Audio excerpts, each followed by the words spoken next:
Les éléphants, ça sert à plein de choses. Arrosage, transport de troncs d'arbres, transport de personnes, numéro de cirque, mémorisation de points d'eau, logo tout pourri et... Ah oui, ça sert à la guerre aussi.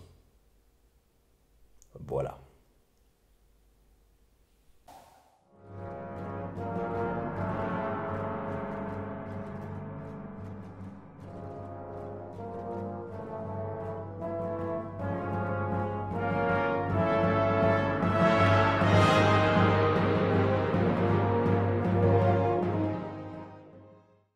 Jusqu'alors, nous avons surtout vu des batailles dont les conséquences étaient lourdes, mais c'est loin d'être toujours le cas. Alors aujourd'hui, nous allons étudier un homme qui a donné son nom à une expression, Pyrrhus, et sa campagne dans le sud de l'Italie contre les Romains et les Carthaginois. Bon, plus particulièrement, on va parler de la bataille d'Héraclée. Un peu de contexte, ça vous dirait? Nous sommes en 280 avant Jésus-Christ. L'aventure d'Alexandre le Grand a laissé deux grandes puissances au Moyen-Orient, les Séleucides et l'Égypte ptoléméienne, et une Grèce de nouveau divisée entre plusieurs royaumes qui reprennent contact avec les villes-colonies en Sicile, sud de l'Italie, etc. Pyrrhus, roi d'Épire, se voit en dépositaire de l'œuvre d'Alexandre le Grand. Le premier d'une longue liste. Ça tombe bien. Une petite ville italienne commence à marcher sur les colonies grecques d'Italie du Sud. Cette ville, c'est Rome, qui après avoir enfin vaincu les Samnites, se voit dotée d'une armée bien organisée et qui voudrait bien unifier le sud de la botte italienne. En bon protecteur du monde grec, Pyrrhus monte une belle armée pour la débarquer en Italie quand Rome déclare la guerre à Tarente. Elle rassemble 25 000 hommes, 3 000 cavaliers, mais surtout 20 éléphants de guerre. Bon, un éléphant de guerre n'est pas si utile pour écraser des troupes, mais son effet psychologique est non négligeable. Les Romains, de leur côté, lèvent 8 légions et envoient 37 000 hommes à la rencontre de Pyrrhus. La bataille s'engage non loin de la ville d'Héraclée. Tactiquement, la bataille est surtout un bras de fer entre deux infanteries compactes, légions et phalanges, qui vont faire beaucoup de morts mais sans réel avantage. C'est au début de la journée que les Romains commencent à traverser la rivière Siris. Les éclaireurs de Pyrrhus en sont témoins et sont pris de flanc par la cavalerie romaine, donc repoussée. Quand Pyrrhus l'apprend, il fonce avec sa cavalerie pour les retenir et laisser le temps à sa phalange d'engager le combat.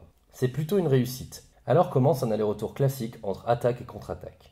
Chaque formation étant dense, aucune n'ose rompre les rangs pour avancer au risque d'être refoulée. En gros, ça ressemblait à quelque chose comme ça.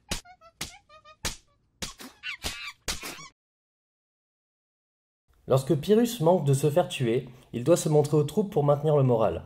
C'est là qu'il décide d'engager les éléphants. C'est une excellente utilisation tactique, car s'ils ne font pas beaucoup de dégâts, ils effraient les chevaux romains. Au pire de l'engagement, les ailes romaines sont désorganisées et lâchent prise. Elles laissent les flancs des légionnaires à la merci de la cavalerie épirote. Toute l'armée romaine se replie et Pyrrhus parvient à en prendre le camp. Donc d'un point de vue tactique, Pyrrhus a gagné la bataille. Il maîtrise le terrain et a refoulé les légions romaines. Mais le prix à payer est lourd. Pour 15 000 morts romaines, Pyrrhus a perdu 13 000 hommes, et ce sans gain stratégique. Son armée est désormais trop affaiblie, et même s'il marche sur Rome, son adversaire a d'autres armées prêtes à le rencontrer. Pyrrhus abandonne donc son avancée et ne tire de cette victoire qu'une union éphémère des villes grecques. Et cette mésaventure a donné une expression, c'est une victoire à la Pyrrhus, autrement dit une victoire coûteuse et sans intérêt pour la suite.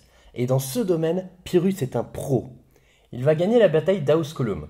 Avec des pertes énormes, pour rien. Puis il ira en Sicile pour tenter de repousser les Carthaginois. Avec des pertes énormes, pour presque rien. Puis il reviendra en Italie du Sud pour se faire battre à la bataille de Bénévent. Avec des pertes énormes, et là pour le coup vraiment pour rien. Du coup, il rentre chez lui après une campagne de 5 ans complètement inutile. Tout ça pour dire que les batailles ne sont pas nécessairement ces instants décisifs que l'imaginaire populaire a en tête. D'ailleurs, on parlera de la théorie de la bataille décisive à un autre moment. Et voilà, c'est la fin de ce 4e épisode. J'espère qu'il vous a plu. En attendant, je vous remercie de m'avoir écouté et je vous souhaite une bonne journée.